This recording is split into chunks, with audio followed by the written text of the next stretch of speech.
so shameful in my life, and I hate myself, and I feel like less of a man after being here.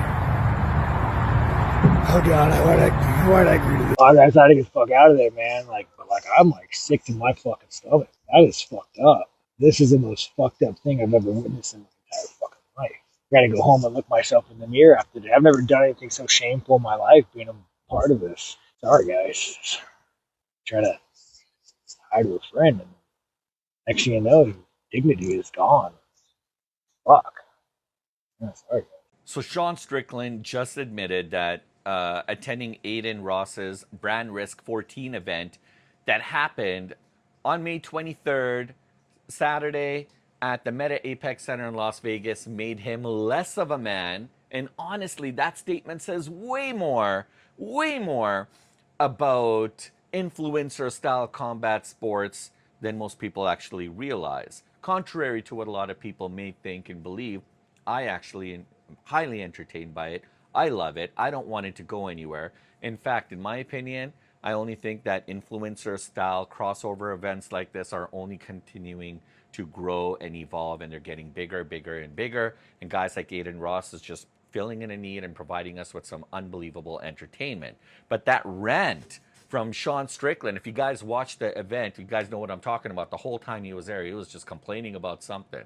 But that moment, guys, where the current UFC champion accidentally exposed the uncomfortable truth about where sports entertainment and this type of influencer style kind of entertainment, if you want to call it, is actually heading, will tell you a lot,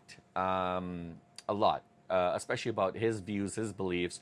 But I mean, guys, we really have to ask ourselves this question. I mean, I've already answered it for myself. I'm comfortable with it. I'm okay with it. The question is, are you guys okay with it? Because a lot of people are starting to question the validity and the viability of influencer style fighting. Now, I mean, when everything's all fun and games and, peaches and cream and rosy, whatever you want to say, but at the end of the day, when the gloves are off, I mean, it's a different story. People can genuinely get hurt. We've seen it with Ray J. He's a very famous singer, actor, social media influencer, and he got knocked out brutally by another social media influencer. It was bad, guys. It was really bad. I mean, a lot of Ray J's whole momentum and credibility and legacy, I think, went right out the window when he got knocked out. But anyways, guys, let's talk about it. Welcome back. Welcome to Duality 7X. I'm your host, Shiraz.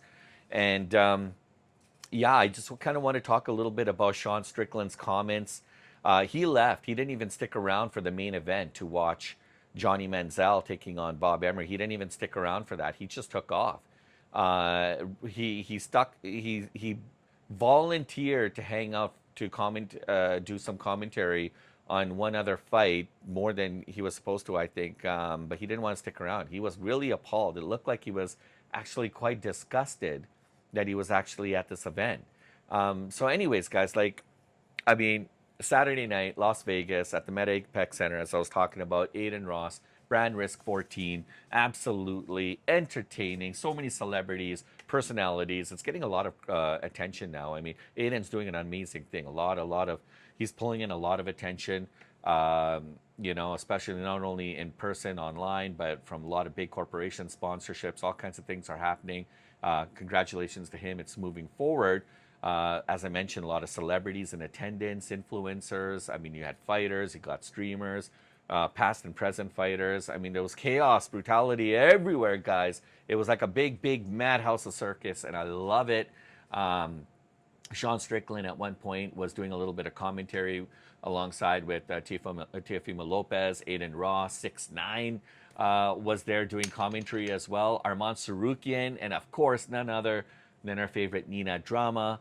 But at first, guys, Sean actually seemed like he was having a lot of fun. He was enjoying himself. He was in his usual self, complaining or, putting somebody down, whatever. Classic Strickland energy, honestly, talking reckless, talking out of his, but he was laughing, and he was giving his thoughts on everything that was kind of unfolding between, before his eyes, so to speak, and everything that was happening around him.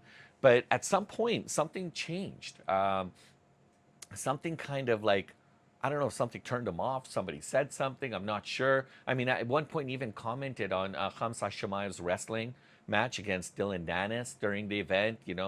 I mean, they did make up. They have a lot of respect for one another, but he feels that it's beneath him. He's still shocked as to why Khamzat's doing this event. But I mean, something shifted with Sean, and he ended up leaving early. I don't even know, like it kind of caught everyone by surprise, including Adin himself. But then there was the Instagram reaction and all that, right? I mean, there was even a point where 6ix9ine was giving his jewelry to everyone to try on, and Sean's like, I don't want to touch that. I don't want that. I don't wear that kind of stuff. But anyways, guys, going back to what I was saying, I mean, it really sounded like Sean was questioning every life decision that led him to that room. Like literally. Like there was an Instagram post, and I posted it for you guys. He's walking and talking, and Sean is saying that I've never been part of anything so shameful in my life. And and think about that. Just think about that statement for a second. And we've seen Sean in the past, guys, taking on like Sneeko and other influencers and all that. At some point, it almost seemed like he was kind of brushing off Neon as well too, because Neon was trying to get his attention. But I mean, yeah, something flipped. I think he's just had enough, maybe. I don't know, or maybe somebody turned him off. I don't know, because Sean Strickland was like, I mean, he spent years, guys, years, saying outrageous things publicly. I mean, this is the same guy who likes to thrive in the adversity of his words, right? He likes to thrive in chaos, in controversy. He doesn't care. That's what fuels him. And but he thought that Adin Ross's Branders 14 event actually crossed the line. Wow. And then he kept going. And then Sean's like, I hate myself and I feel like less of a man after being here. And guys, that's not trolling. That's not promotion. I mean, that sounded pretty damn genuine if you ask me. Like he does not he was not impressed. I mean, I don't think he's got any hostility against Aiden. I just don't, something switched in him. He just did not like the environment that was in. It became very, very uncomfortable for him. And I mean, he's like, oh God, like, why did I even agree to this? Like, he actually said those words. He goes, I'm sick to my effing stomach. Now, he was doing some commentary. Oh, well. Yeah, it was pretty, yes, the fights he was commentating on.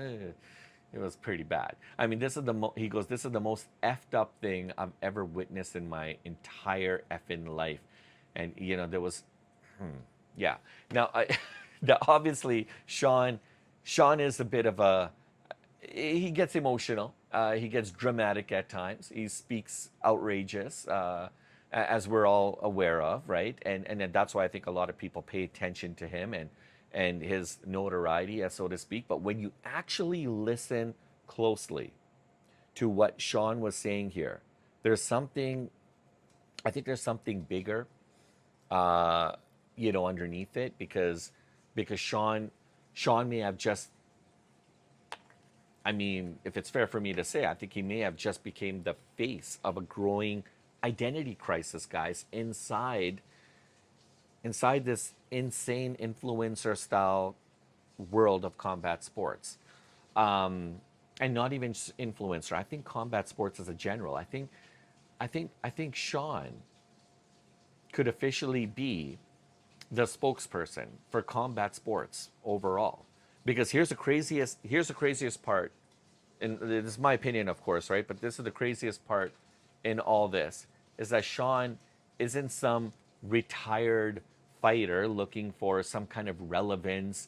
He didn't come back from a long hiatus and he's looking to reclaim his glory, his throne as one of the greatest of fighters, in this era. No, Sean is Sean. He's an active fighter. He just became the new UFC world champion after beating Khamzat Chimaev, middleweight champion. And something happened. Like I've noticed some changes in Sean as of recent, right? And for me, like what I find so fascinating about all of this is that Sean Strickland Sean Strickland also made some comments about Josh Hockett, and during the whole UFC presser for the UFC White House card, and Josh Hockett was going off on everybody and anybody, including Alex Pereira. Even Sean Strickland said, Josh was a little over the top. But look, what an amazing win over Khamzat Chimaev. He's improved his record. Obviously, he's done very well there, and he doesn't know who his next opponent's going to be, but he's definitely getting ready for that. I mean, but something happened. I mean, that victory against Khamzat, I think something changed with Sean, and I'm not sure where to go with this, what to say, but this is the second. He's a Sean. He's a two-time champion now, at 185 pounds, and something's going on with Sean. That's all I'm gonna say. And I'm not saying it's problematic or anything like that, but I think he's having maybe personal identity issue. I don't know. I mean, I like in I'm not saying again that is something bad. Like he's got some mental health related challenges. I just think maybe he's maturing. I don't know, man. I mean, maybe he's just not understanding. Like he's an old, like it almost seems like he's an old school style type fighter, and all this new kind of modern influencing kind of fighting. Maybe it's just not his cup of tea, and maybe he needed to go to that event to confront that, to see it firsthand, to witness it, to be in that environment, to be able to understand that. And I think he's starting to realize that it's starting to become a thing. And look, I mean, you've got UFC. He's not the only UFC champion to say outrageous things, and do color commentary, at influencer events. I mean, you had Arman Tsarukyan there. You've got Amirav Valishvili was there too. But I mean, when he's talking about Khamzat and Dillon, and he thought that's not a good thing for Khamzat to do, and that's actually, it's interesting because, and I'll actually talk about that right after because I don't want to lose my train of thought. But when you have these streamers, right, and they're promoting fight cards, that generate more viral content clips than actual ranked MMA events, that tells you a lot about what's going on, right? And I keep talking about using that analogy where combat sports is headed, but really it's true. And whether you like it, whether you hate it, I mean, honestly, it's irrelevant because at the end of the day, the driving factor is money. And where's that money coming from? It's coming from all the attention that these events and fights are starting to generate to the point where big corporations, sponsorships, they're starting to get involved because they want a piece of that pie. And that kind of attention is what spans change. Believe me, it does. And promoters, they understand the fight game better than anyone. And they like controversy in a lot of cases because controversy spreads faster than competition. Now it's like throwing a match in like a petrified forest, and they see money, right? And Sean Strickland may have realized something very uncomfortable that night, that this is the reality and this is where it's headed. And the fight game that he worked so hard to be a part of, to fight legit ranked fighters, is kind of slowly starting to disappear. And I won't say it's actually disappearing because it's there, but it's starting to integrate with a whole new world that he's not really privy or familiar with. And you're going to be facing a lot of identity questions. You're going to be talking about discipline. You're going to be talking about codes, professional conduct, if any. I mean, influencer combat sports, is there even like drug tests for any of this stuff? I don't even think there is. I mean, it's really built around viral moments, right? And the more viral clips and moments can become, it creates more shock value, and that shock value equates to currency because that's the kind of stuff that promoters can use to be able to market and hype an event or a fight. And honestly, yeah, it feels like the fighting is almost secondary, and that all this hype is taking taken a primary kind of a role in all this. But at the end of the day, it's kind of true. If you don't have a lot of people talking about a fight, it's not really going to go anywhere. I'm still wondering what happened with Mike Tyson and Floyd Money Mayweather. A lot of people are not actually talking about that fight. Believe it or not, they're not. I'm talking to a lot of people, and they want to know what's going on with Johnny Manziel and Bob Emery. They want to know what's going on with Ray J and with Super Hot Fire. Those are the kind of fights that they want to see. And here's the irony. Here's the irony in all this. Sean Strickland himself created this environment. Okay? And not intentionally. I mean, he's just Sean. That's Sean being Sean. But I mean, throughout his career, he's been creating these kind of viral moments, wild interviews, controversy, outrageous things that he says. I mean, he said so many outrageous things just being on that on the panelist wall there. Lots of very uncomfortable things Sean was talking about. So Sean should understand this better than anybody. I mean, he helped kind of create this new environment that we're looking at. But maybe when he saw it, the way it's unfolding before his eyes kind of hit him a little bit differently. I don't know. I mean, honestly, guys, the UFC has a very, very, very interesting problem here. They have all this time, I think they were building around Khamzat Chimaev, and now all of a sudden that kind of went out the window. And now, look, Dana White technically hasn't really publicly addressed Sean's comments yet. But the UFC also benefits from a lot of the crossover attention. So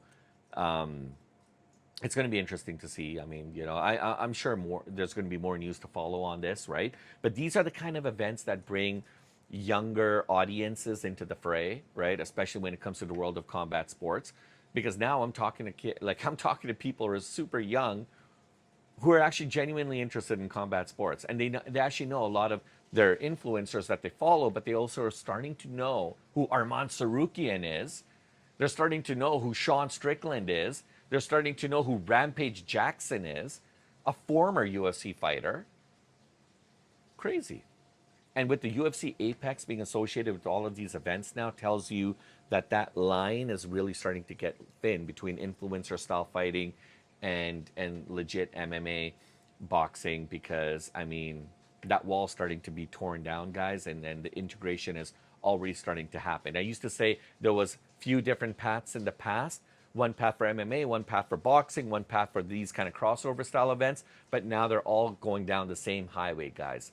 And they're starting to collide. The worlds are starting to collide. And we're seeing a lot of that now.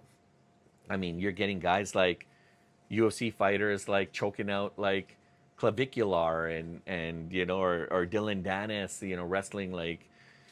I mean, there's so much integration now. Like like Neon's getting trained by like professional boxers and stuff. Like, I mean, there's a lot that's happening, guys, behind the scene. And I want to know your thoughts and comments, like what you guys think. Was Sean right? Like Sean having an epiphany? Is he having a moment, or is he genuinely concerned about where combat sports is headed and why it's changing perhaps so fast, maybe to the point where it's starting to make himself very uncomfortable about actually even being a fighter in today's modern day of combat sports, right? And so, anyways, guys, I mean, just think about it. If this influencer style crossover event, hybrid style combat sports didn't even exist, then what would happen to some of these old school fighters? Like, what would happen to Rampage Jackson? What would happen to a lot of these guys? What would they do? It's not like they can just go and get a job as an accountant at, like MNP or something like that, or KPMG. Like, what would these guys be doing? But I think this gives them a new breath, a new opportunity, perhaps. Like, look at Merab Valishvili. He was there, and he's really digging all this. Like, he loves it. And I think he's also starting to see that maybe his career eventually is going to come to an end, and he's got to figure out what he's going to want to do outside of that. And he's starting now to kind of get into the whole crossover style, kind of influencer style events. He's starting to stream. Very, very interesting, guys. Very interesting, guys. And this is, I think, the culture of not just combat sports. I mean, we know that the culture of combat sports is starting to change, but the culture of social media and influencing I think is starting to change. I think it is. And Sean, I think, may have just become the most perfect example of a conflict that could be potentially happening within that happy, weird relationship between influencer style entertainment and combat sports. Anyhow, guys, I want to hear your thoughts and comments. What do you guys think of this? And please don't forget to smash the like and subscribe. There's many ways to support our channel. And you can also hit the notifications so you guys never miss a beat. Was Sean just overreacting unnecessarily over the Brand Risk 14 card? I mean, he had to do commentary on a guy who calls himself No Neck, because he literally has like no neck, and he fought a guy who has, yeah. And then he had to do commentary on two smaller dwarfs or midgets who are doing MMA. And maybe that just really turned him off. I don't know, guys. I really don't know. I don't know. I don't even know if we're going to see a Chimaev and Strickland fight, maybe in Abu Dhabi or something. Maybe they're going to run it back part two. I don't know. But Chimaev is taking on Dillon Danis, as we mentioned earlier, in RAF Freestyle Wrestling 10. And that's going to be happening on June 13th. That's going to be interesting. And the weird thing about all this is apparently Arman Tsarukyan is going to be wrestling. But the weird thing about all this is Arman Tsarukyan is actually also scheduled to be a backup fighter at the UFC UFC White House fight card that's happening the next day, the following day. So if Arman, he's going to be wrestling, and if he gets injured or something and he's the backup fighter, that's not going to look good. So anyways, guys, there's lots and lots of moving parts to all of this. Lots of different storylines are emerging, but it's just getting even more and more interesting. Thanks for sticking around, guys. And pleasure was all mine. I look forward to catching you guys in tomorrow's video. I think tomorrow's video, we're going to talk about Johnny Money, Johnny Football Menzel, and his fight. So anyways, stay tuned. We'll see you tomorrow.